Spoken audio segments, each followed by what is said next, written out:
Then we have to do the leadership. Next important function in the leading function. Right? Next important thing. We have to important topic we have to discuss in the leading function. So that is leadership. Right. So what is leadership? Leadership is a process, is both a process and a property.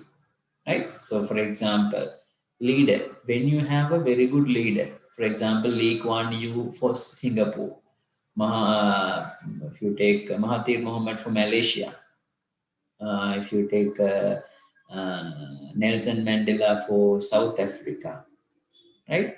So they are properties to them. At the same time, it's a process. Leaders are not emerged. Leaders are not emerged in a single point of time. So there is a process, right? So in order to create a leader or emerge the leadership, there is a process we need to follow.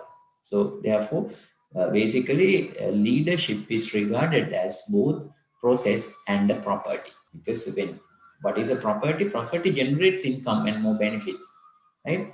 So likewise, if you take the classical example is Lee Kuan Yew for Singapore. Without Lee Kuan Yew, we can't have that kind of a Singapore there, right? So therefore, obviously, leadership is a property.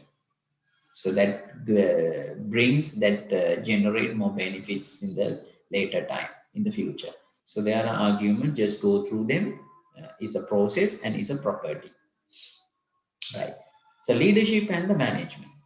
Basically, leadership, what is the difference between this leadership and the management, right? So management we discuss, since we are discussing the management, what is the difference? Management is uh, basically all decisions focused on accomplishing the task, right? Can you remember the definition we discussed at the very beginning, right? So the management basically discuss about efficiency and effectiveness in order to of resources in order to achieve the organizational objectives, right? So leadership is a kind of a subcomponent of management, right? So therefore management is the broader thing, and specific kind of a thing is the leadership of management, right? Basically, leadership is the ability to influence. So these are the definition, right? So how it differs? What is the difference? If you are, for example, if you are asked at the examination, explain the difference between management and the leadership. What is the difference between the management and leadership? Right. So then you can simply distinguish. Basically, you can differentiate, right? uh, Write the difference between these two terminologies, right? First you can write the definitions, what is leadership and what is management. Management is in the right side and the leadership in the left side. So how you define, right? Basically, leadership is the ability to influence group toward the achievement of goal, right? So we'll discuss these things later on in detail, just a few minutes, 1 to 5 minutes after.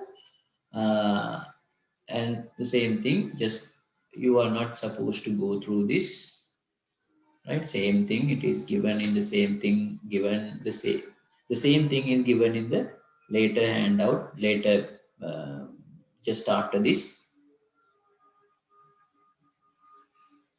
right? So as you can see, management or leadership. So basically management basically deals with planning, organizing, leading and controlling. Planning, organizing, leading and controlling, right? Planning, organizing, because leadership is a kind of a part of leadership, leading function. Leadership is a part of leadership. Oh, sorry. Leadership is a part of leading function, right? So therefore, if you take management overall, in general, it has four functions, basically planning, organizing, leading, and controlling. Right? So basically, leadership is part of the management leading function. Established basically in the leadership, what we are going to do is basically we establish a direction.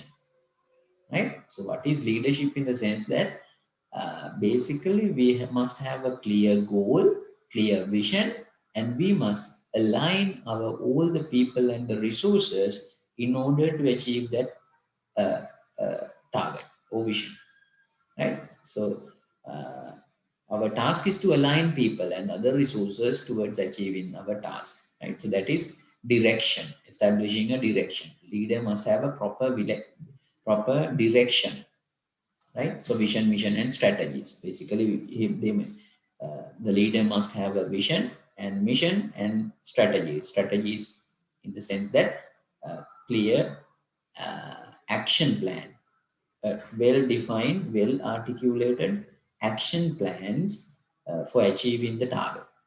The way how uh, the target is to be achieved, there must be a proper mechanism. He must have a proper mechanism for achieving his or her targets, right, in the organization. So that is direction, basically, or strategy, or achieving the vision, right? And organizing is done in the management, and that is not supposed to do in the leadership.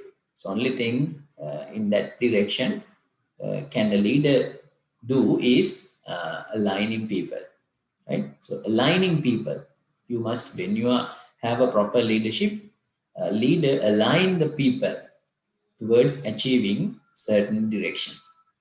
And what the leader does is normally inspiring and motivating, right? So when you have a leader, proper leadership, obviously you are motivated, you are inspired, you are encouraged, you are directed towards achieving certain direction. But in the management, you are controlled, right? You are controlled. Checking whether you are going on the right track is monitored in the management and the controlling function. That was not done. Tomorrow we will be doing the controlling functions, then you will be able to understand what it means, right? So basically, management deals with four functions, and leadership deals with only one function under the leading function. That is leadership, basically aligning, inspiring, and assisting and encouraging people to achieve the organizational goals and objectives. That is basically known as leadership. So those are the differences between the terms of leadership and the management, right?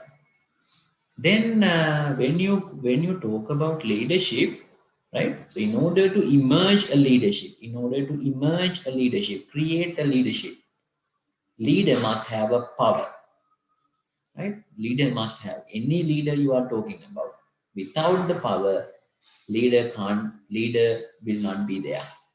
Leadership not emerged, right? So without any power source.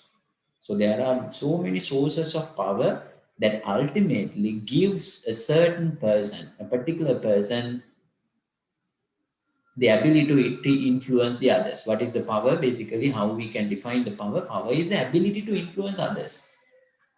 Ability to influence others, basically.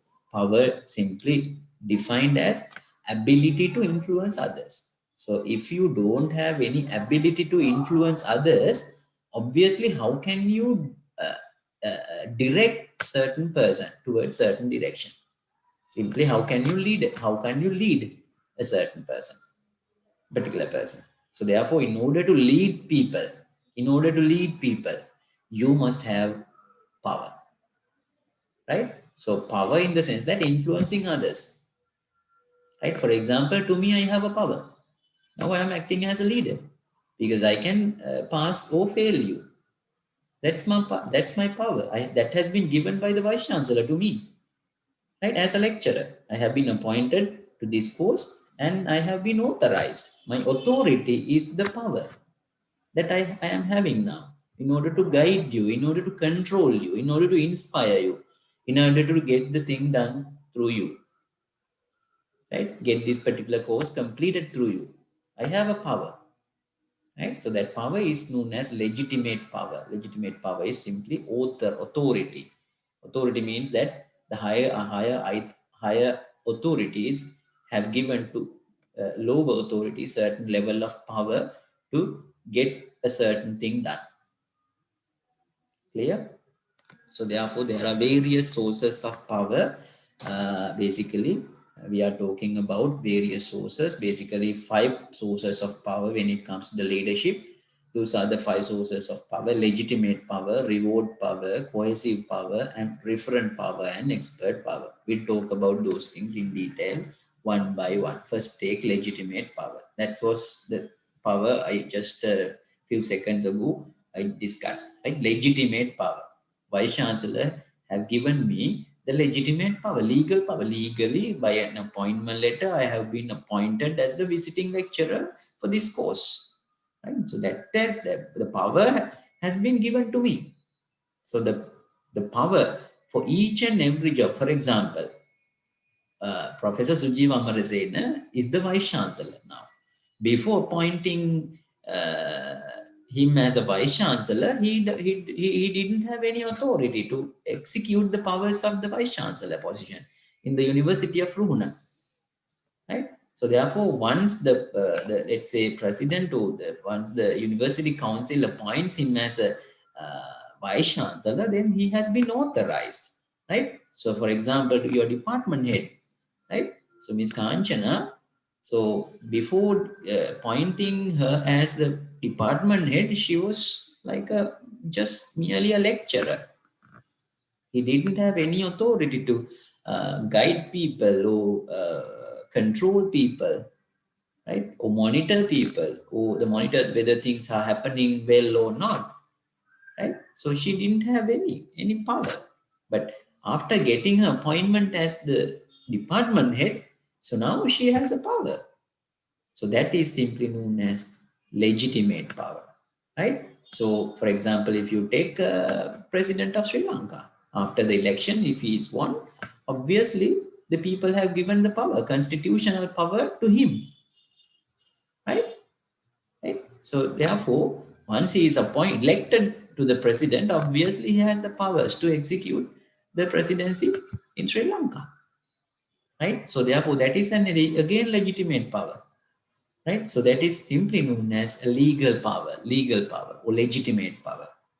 Right? Simply known as any position in the organization hierarchy, any position, maybe a PN, maybe an office aide, maybe a clerk, maybe a system analysis, or maybe a lecturer, junior lecturer, right? Any job in the organizational hierarchy you are talking about has some certain level of authority. So that is simply known as legitimate power.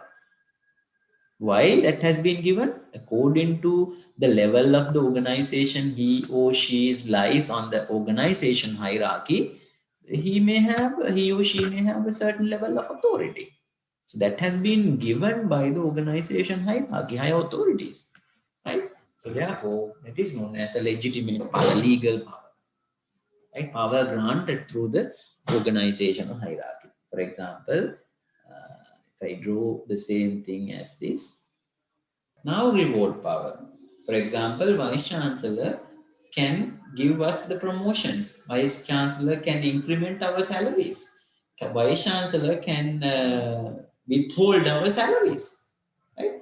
So Vice Chancellor position in our university has the reward power. Reward power in the sense that the power to give or withhold rewards such as salary increases, bonuses, promotions, praises, recognition, and interesting job assignments.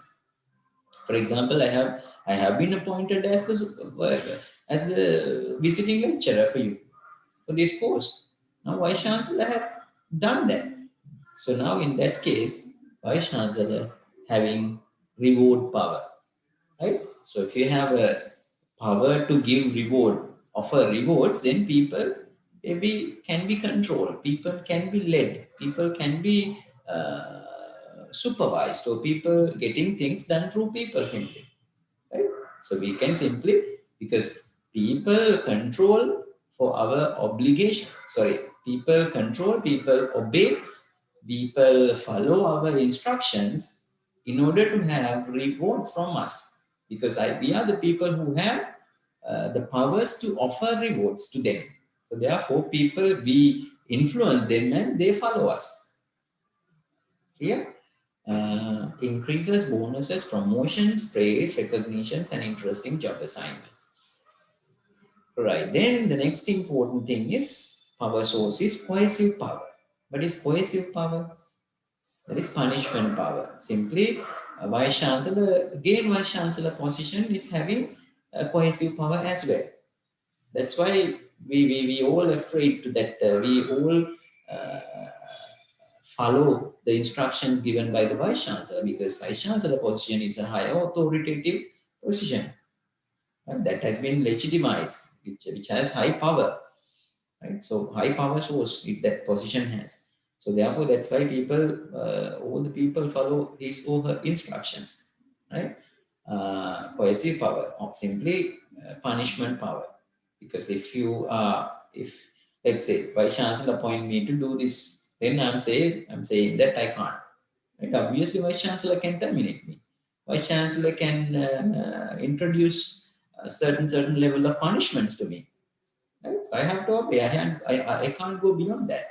I can't challenge him because he has been authorized than me. Right? His power level is higher than that of mine. Right? So therefore, obviously, I am in the lower level of hierarchy and he is in the top level of hierarchy. Right? So obviously, lower level people must be obeyed to the instructions given by the higher level people. Right? So this is the coercive power. Then referent power, or simply in other words, this is termed as charismatic power. Charismatic power, right? And this is referent power. Referent power, the personal power, referent power. Now, referent power. So this is simply known as like personal power that accrues to someone based on identification, imitation, loyalty, or charisma. Let's say, as you can see in this picture, this is Abraham Lincoln, right? So Abraham Lincoln is having kind of a referent power. All the religious leaders having referent power because we refer them by following his or her strong personality characteristics, right?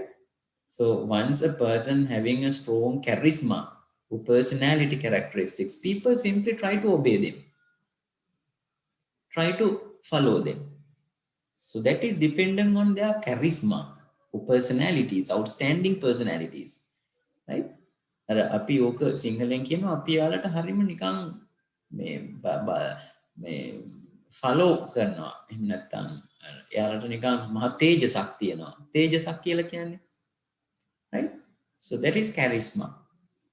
uh, all the religious leaders, that's why, because the religious leaders having followers. If you take Lord Buddha, බුදුහාමුදුරුවෝ යමා මහ පෙළහර පාපු ගම මොකද කරේ? තීර්ථක වැසියෝ සියල්ලම නතු වුණා. Follow කරන්න පටන් ගත්ත බුද්ධාගම නේ. අර ඒක නිසා එක එක වෙලාවලද බුදුහාමුදුරුවෝ ආශ්චර්යයන් පෑවා. ඒ ආශ්චර්යයන් පෑව ගම මිනිස්සු ෆලෝ කරන්න පටන් ගත්තා. බුද්ධාගම විශ්වාස කරන්නේ නැතුව හිටපු එක විවිධ ආශ්චර්යයන් පෑව ගම ෆලෝ කරන්න පටන් ගත්තා. ඒ වගේ on if you have this kind of a strong personality traits, obviously people try to follow you. So that is known as referent power, right? So people due to inborn characteristics, some people may have this. ඔගොල්ල දැන් අපේ තුම ඔගොල්ලන්ගේ කවුරු හරි මෙතන එකපාරටම නොපෙනී ගියොත් එහෙම බිත්තියක් විනිවිද වගේ සමහරකට ඔගොල්ලන්ගේ මනිත් අය ඔගොල්ලන්ට වදින්න පුළුවන් ඒ බිත්තිය විනිවිද ගියපු කෙනා, right? So that is kind of a referent power. නැකෝ අනාවැකි කියනවනේ. ඔය දැන් ශාස්ත්‍ර බලලා අනාවැකි කියනවා. එයාට ගොඩක් අපි නතු වෙනවනේ. නේ? ගොඩක් ආගමික ශාස්ත්‍රවරයන් වහන්සේලාට මිනිස්සු ගොඩක් follow කරනවා because of their personality traits. එක්ක ඔයාලා කියපු අනාවැකියක් හරි ගිහිලා තියෙනවා. එක්ක ඔයාලගේ ශරීර ස්වරූපය, එක්ක නැත්නම් තේජස, ඔය වගේ දේවල් නිසා. එතකොට ඒව හරහත් අපිට යම් කිසි දෙයක් කරව ගන්න පුළුවන් මිනිස්සු ලව්වා, right? මේකනේ අර දැන් මේ බුද්ධාගමේ බුදුහාමුදුරුවෝ බුදු වෙලා පස්වග තවුසන්ට හම්බ වෙන්න ගියාම පස්වග තවුසෝ කිව්වලු ඔය මේ අර මෙයා බුදුදුවත් බෝසතාණන් වෙනවා අපි ගණන් ගන්න නැතුව ඉදිමු කියලා කිව්වන් පස්සේ හැබැයි එක එක්කෙනා කියලා එහෙම හිටියට බුදුහාමුදුරු ළඟට එනකොට කවුරුත් කන්ට්‍රෝල් වෙලා තියෙනවා. කවුරුත් එයා ගණන් ගන්න නැතුව ඉදිමුයි කියලා කිව්වට ඒ தත්ත්වය මේන්ටේන් කරන්න බැරි වෙලා තියෙනවා. ඉතින් ඒක නිසා අර එනන්න ඒක තමයි තේජස රෙෆරන්ට් පාවර්. එතකොට අපි බේම එයාලට නතු වෙනවා. ඒ තේජස නිසා. Right? So that is referent power. Right? So leader must have that as well. Right? So certain leaders having these sometimes all these powers and sometimes few power sources. Right? So at least you must have a one power source to control people. At least to control in the sense that to influence the people. Right? Right, expert power. So you have the knowledge, you have the knowledge, competency, right? So when you are expert, no one challenge you. Obviously, you may be followed. Your instructions will be followed because you are the leader. So you are the expert in the area. So then obviously no one challenge you. So then obviously you will be followed and you can simply get the things done. Right. So those are the power sources. And we have different types of, then we are going to discuss, this is not needed. Again, this is not this slide, please remove this slide in your slideshow. Then we take this one, leadership theories. Basically, we have two leadership theories we are going to discuss in this class. There are various sources of various kind of theories we have in the literature.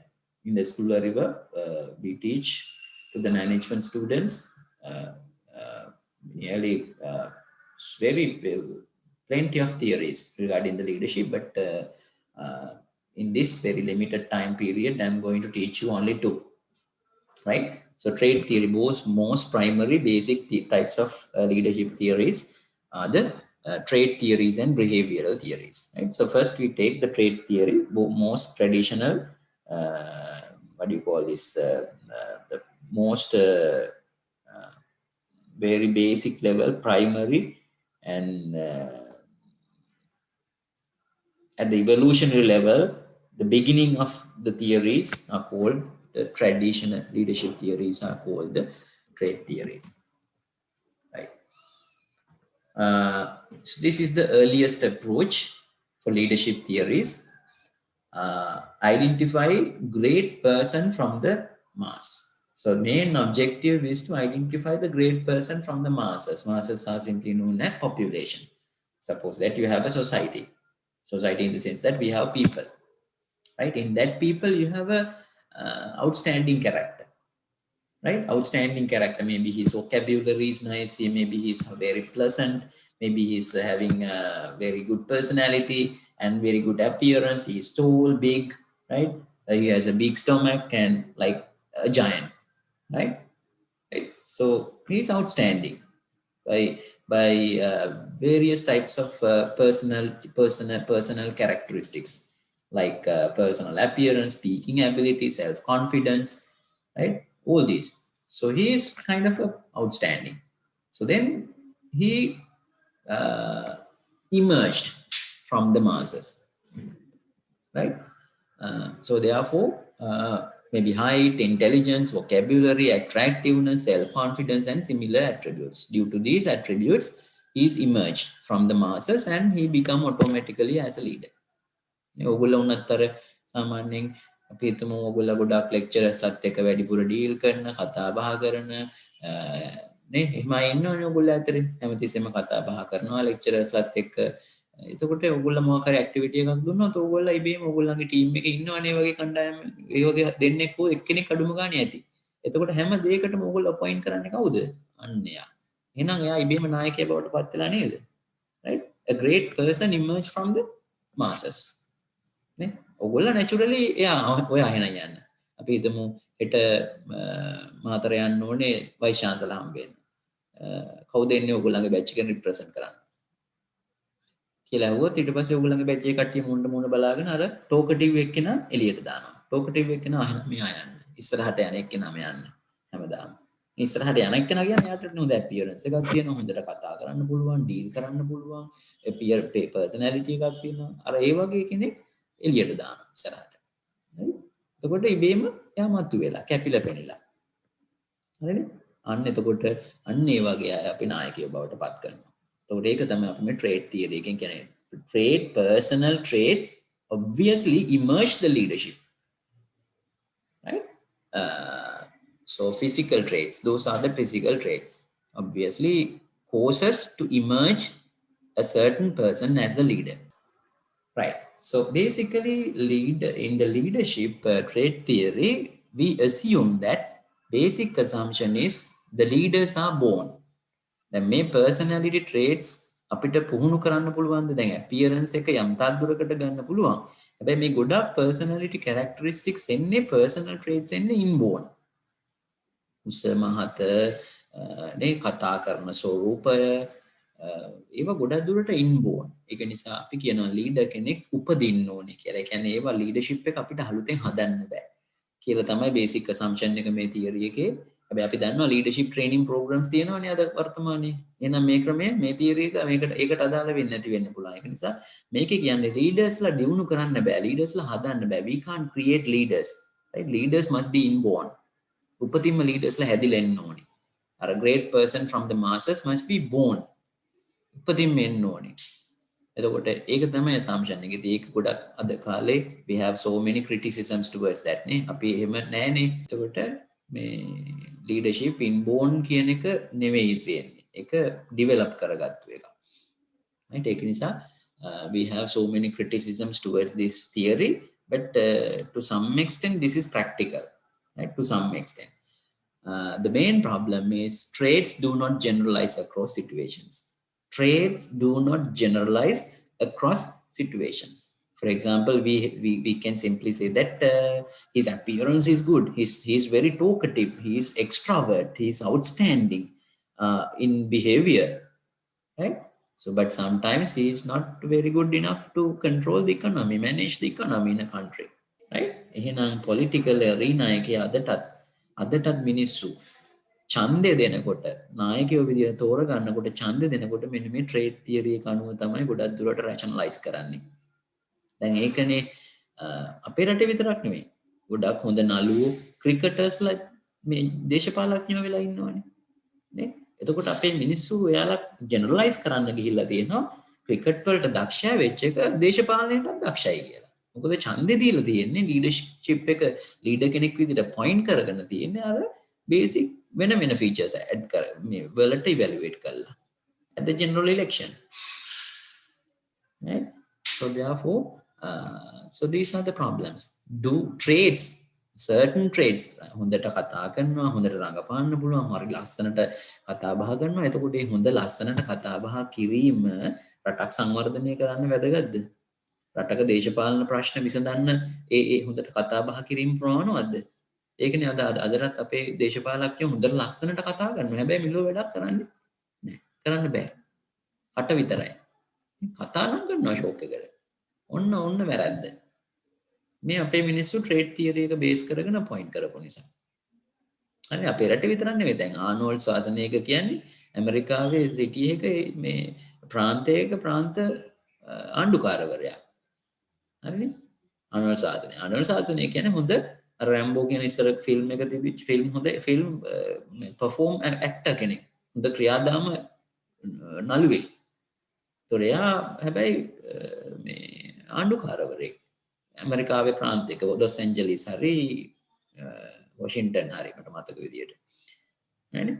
ප්‍රාන්ත ආණ්ඩුකාරවරයෙක්. ඒතොර මිනිස්සු ඡන්දය දීලා තියෙන්නේ යාගේ නළුකමට. ඒතොර ප්‍රාන්තයේ තියෙන දේශපාලන ප්‍රශ්න විසඳන්න නළුකම නළුවෙකුට පුළුවන්. සමහරකට පුළුවන් වෙන්න පුළුවන්. හැබැයි අර the people have waited more on the acting. Right? So traits do not generalize across situations is the main problem. Better at predicting leader emergence than this theory is very good. Better at predicting the leader emergence than the leader effectiveness. මේ theory එක වැදගත් වෙන්නේ leader කෙනෙක් මතු කරගන්න හොඳයි මේ theory එක. හැබැයි ලීඩර් කෙනෙක් ඉෆෙක්ටිව් කරගන්න හොඳද? නෑ. ඉෆෙක්ටිව් කියන්නේ අර නළුකම දේශපාලනයට දක්ෂ වෙන්නේ නැහැනේ. එක්කෝ ක්‍රිකට් ගහපුකම දේශපාලනයට දක්ෂ වෙන්නේ නැහැනේ. නේ? ඒ වගේ. එතකොට අර එතන තියෙනවා ප්‍රශ්නයක්. ඒ කියන්නේ ලීඩර් කෙනෙක් ඉෆෙක්ටිව් කියලා තීරණය කරන්න බෑ ගති ලක්ෂණ වලින්. හැබැයි ගති ලක්ෂණ වලින් කෙනෙක් මතු කරගන්න නම් පුළුවන්. හරිනේ? Better at predicting the leader emergence than the leader effectiveness. So we have unclear evidence of the cause and effects relationships of a leader traits. ඒක නිසා අපිට පර්යේෂණ වලින් කිසි තැනක ඔප්පු වෙලා නැහැ දැනට ගති ලක්ෂණ වලින් නායකයෝ වෙච්ච අය සාර්ථක ලීඩර්ස්ලා බවට පත් වෙලා කියලා. හරිනේ? ගති ලක්ෂණ වලින්. ගති ලක්ෂණ නිසා දැන් අපියරන්ස් එක නළුකම නිසා රටේ ජනාධිපති වුණා. ජනාධිපති වෙච්ච නිසා එයා රට සංවර්ධනය කරා. එහෙම evidence cause and effect relationship එකක් නෑ කියලා තමයි පර්යේෂණ වලින් ඔප්පු කරලා තියෙන්නේ. Then identify the great person from masses. Certain traits, personal, psychological and physical traits like basic level as height, basic height level, intelligence, vocabulary, attractiveness, self-confidence and similar attributes, right? So that's about trait theory. Behavioral theories. So basically, behavioral theory is a pattern of actions used by different individuals determines the leadership potential, right? So which means that it is not a certain trait, it is not a personal attribute. So that it includes a process, it includes a certain behavioral pattern. The entire pattern itself determines the leadership, right? If you take the President Rajapaksa and Gotabaya Rajapaksa were able to defeat the LTT civil war, right? So we had various other presidents. They were unable to do that, right? So that's their behavioral pattern, the way how they beat them, the LTT cadres, right? So the actions, behavioral patterns followed to beat. So that's their leadership. That is a process, right? Behavioral theory. So basically, patterns of actions. If somebody, for example, Mahathir Mohamad or Lee Kuan Yew had a certain patterns of actions to develop Singapore, right? So if we follow the same pattern to Sri Lanka, sometimes we can't get that, right? So that's the behavioral pattern. Ultimately determines the leadership potential. So theory is proposing that specific behaviors differentiate leaders from non-leaders. We simply say that President Mahinda Rajapaksa was a very good leader for defeating the civil war in Sri Lanka, ending the civil war in Sri Lanka. So simply say that like that. Behaviors proposing that specific behavior. Theory is proposing that specific behaviors differentiate leaders from non-leaders. The one who followed the certain behavior and achieved a certain task or completed a certain task, we simply say that he is the leader. And people who are unable to complete certain tasks are not simply the leaders. So therefore, the behaviors that distinguish leaders from non-leaders. Right, basic assumption is the basic assumption in the trait theory. Basic assumption was leaders are born, but in this theory, leaders can be taught, leaders can be developed. So basic goal is to develop leaders, right? So simply how we can develop the leaders, right? Let's say, for example, if somebody wants to defeat a civil war, follow the Sri Lankan model. Follow the Sri Lankan behavioral type, Sri Lankan model, right? So that is a behavioral type. If somebody wants to develop a country like Singapore, follows Lee Kuan Yew's model. Clear? So that can be taught. That is the behavioral type. So if somebody is able, or maybe if somebody is become as a very good leader in certain behavior, the other one can be taught that behavior, right? So that's the main idea of this behavioral theory.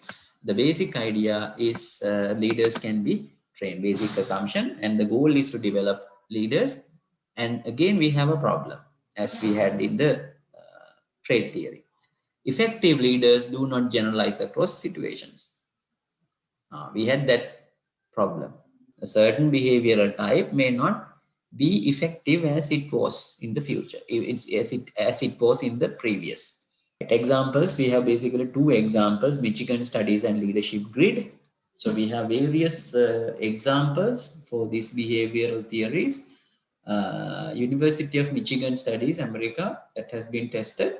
Another behavioral, one form of behavioral study based on the behavioral theories. If you take an organization, in this particular study, they have taken various types of managers in various types of organizations and observed the leadership style of these managers, of those managers taken into consideration. And they believe that they have found that the people who conduct this research of University of Michigan, they have noted that they have observed that there were only two types of behavioral. In other words, there were two types of behaviors basically demonstrate that demonstrated by those managers. Right? What are those two types? One is employee oriented leadership, and the other one is production oriented leadership. Right? Only two types. They had some certain type of managers who highly concerned about the people, and by concerning them, their value, their behaviors are valuing. People are highly recognized, highly treated, highly recognized, highly given the concern by the managers, and by fulfilling all the requirements, by considering all the requirements of the people, uh, simply get the things done through people. Right? So those people are known as people-oriented leaders. මිනිස්සු ගැන වැඩිපුර සලකන අය. නේ? දැන් ඔයගොල්ලන්ටත් ඉන්නෝනේ ලෙක්චරර්ස්ලා සමහරක්කට ඔයගොල්ලෝ කාලද කියලා හොයන්නේ නැහැ, බීලාද කියලා හොයන්නේ නැහැ. නේ? අසයින්මන්ට් එකක් දුන්නොත් ඩෙඩ්ලයින් එක එයාට ඕන වෙලාවට දෙනවා. ඔයගොල්ලෝ ගැන හොයන්නේ නැහැ. එහෙමයි ඉන්නවනේ. Are they people who are who treated as people-oriented, student-oriented? No. දැන් මම ඔයගොල්ලන්ට දෙනවා මම අසයින්මන්ට් එකක් දුන්නොත් ඔයගොල්ලෝ කැමතිද? අනේ සර් අසයින්මන්ට් නම් දෙන්න එපා. එහෙනම් දෙන්නේ නැහැ මම ඔයගොල්ලන්ට අසයින්මන්ට් එකක්. සර් අපිට අර ජාතිය අසයින්මන්ට් එකක් දෙන්නකෝ. ආයෙ ජාතිය එකක් එහෙනම් දෙන්න. Right? So my behavior is directed towards your need satisfaction. Always I highly concerned about your needs and your satisfaction when I am getting things done through you. So that is people orientation. So we have that kind of people. People are very satisfied about that manager, that kind of a manager. They are highly satisfied. They are highly requested. They have a high demand towards that kind of managers, people-oriented managers. නේ මිනිස්සු හරි කැමති ඒ වගේ මැනේජර්ස්ලාට. අනේ manager හරිම හොඳයි, අපි ගැන හරියට හිතනවා. නේ අපි ගැන සලකලා බලනවා. අපේ සතුට වෙනුවෙන්ම අය ඉන්නේ. So that type of leadership. එහෙම එතකොට මිනිස්සු ගැන හිතලා බලලා මිනිස්සුන්ගෙන් වැඩ ගන්න අය ඉන්නවා. සමහරක් අය ඉන්නවා opposite.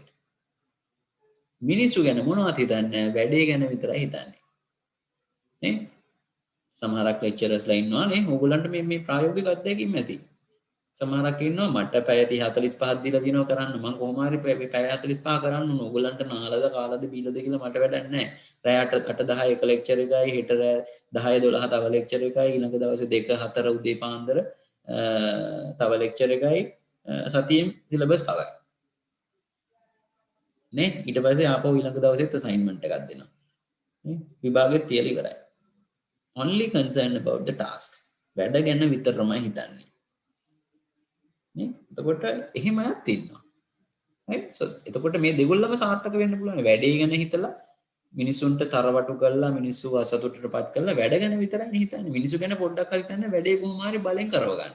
නීතියයි බලයක් තියෙනවනේ. නේ උදාහරණයක් විදිහට ඩිපාර්ට්මන්ට් හෙඩ්ට බලයක් තියෙනවා. මට බල කරන්න පුළුවන්. මේ ලෙක්චර් එක කොහොම හරි මේ සතියට කලින් ඉවර කරන්න ඕනේ කියලා. හරිනේ? එතකොට මම මේක බල කිරීමට බැඳිලා ඉන්නවා. මොකද මම බාර අරගෙන ජොබ් එක. එතකොට ඒක තමයි බලය. බලය පාවිච්චි කරට ගන්න පුළුවන්. එතකොට එතකොට that is task orientation. හැබැයි බලය පාවිච්චියට ගන්නේ නැතුව මිනිස්සු බලය තියෙනවා බලයක් පාවිච්චියට ගන්නවා. නමුත් මිනිසුන්ගේ සතුට හැමතිස්සෙම මිනිස්සු ගැන සලකනවා. මිනිසුන්ට හිත රිද්දවන්නේ නැහැ. මිනිස්සු ගැන හරියට සලකනවා. සැලකිල්ල දක්වනවා. concern. Right? Those type of people are people oriented. So basically we have the Michigan studies identified that two types of managers were there, and one type was people oriented managers and another type was task oriented leaders. Then another type was there, another study, Robert Blake and Jane Mouton's leadership grid theory. Leadership grid theory, that is a behavioral theory again, theory of leadership. Again, the same thing, refined by Blake and Jane Mouton. So we have basically two again. If you have a y, this is if you call this as a y-axis, and if you call this as a x-axis, right? So they identified basically 5 options. So this axis denotes concern for results in the sense that, in other words, concern for task-oriented people. And this axis, people-oriented people. When getting things done, if you take a manager, if you take department head, right? So your department head, she doesn't care about the results. අනේ ඔන්න semester එකේ ඔන්න ඔහෙ කරපුවාවි. අනේ මට නම් බෑ මිනිසුන්ට බල කරන්න. නේ? ඔය semester එකේ මාස 4ක් තියෙනවානේ. ඉතින් මිනිසුන්ට බල කරන්න මොකටද? මට නම් බෑ. ඕක වැඩේ උනත් එකයි නැතත් එකයි. මෙතන. They are not concerning about the results. Maybe 1% or 2% concerning about the results. And at the same time, they are not concerning about the people as well. මිනිස්සු ගැන හිතන්නේත් නැහැ. ඔන්න ඔබ මොන හැටි වැඩ කරපුවා සල්ලි වෙලාවට ගෙවන්න ඕනේ නේ ආවිල්ල වැඩ කරලා ආපුවයි. Right? One type managers were there. Right? And we have another type of managers who highly concerned about people and highly concerned about the results and does not care anything about people. මිනිස්සු ගැන පොඩ්ඩක් හිතන්න වැඩ ගැනම විතරයි හිතන්නේ. අර මම කලින් කියපු જાතියේ. ඒ 10 12ටත් ලෙක්චර්ස් දානවා. පොයද දවසටත් ලෙක්චර්ස් දානවා. නේ? වැඩ ගැන විතරමයි හිතන්නේ. අන්ට යාගේ වැඩ කියන්නේ යාගේ ජොබ් එක ගැන හිතන්නේ. ජොබ් එක කොහොම හරි කරලා තිබුණාම ඉවරයි. ඒක කරන්න තිබුණාම ඉවරයි. මිනිස්සු ගැන හිතන්නේ නැහැ. Right? We have another type. 50ක් මිනිස්සු ගැන හිතනවා, 50ක් රිසල්ට් එක ගැන හිතනවා. We have another type, and we have this type, 1.9. Right? So this is basically highly concerned about people and does not anything concerned about results.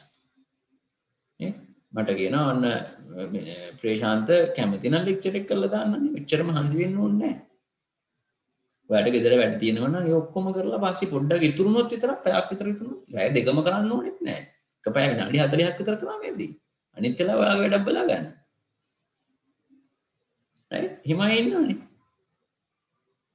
Right? So highly concerned about people and does not care anything about the results. And we have this type of people, highly concerned about the result, at the same time highly concerned about the people. And which one you prefer best? Which one you prefer best? 119155 19099.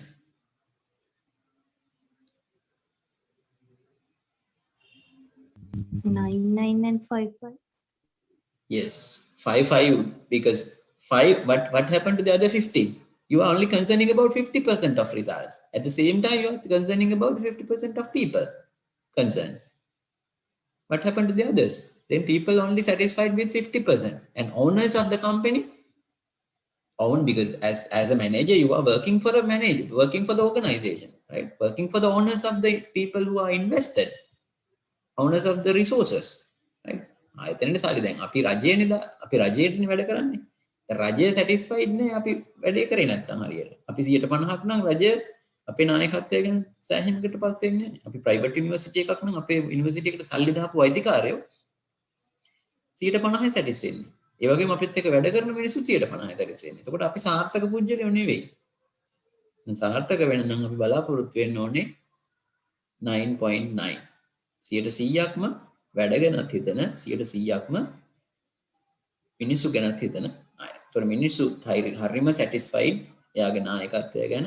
ඒ වගේම ආයතනයේ වැඩ ටිකක් තිබීම වෙලා. ආයතනයේ විශිෂ්ට ආයතනයක් බවට පත් වෙලා.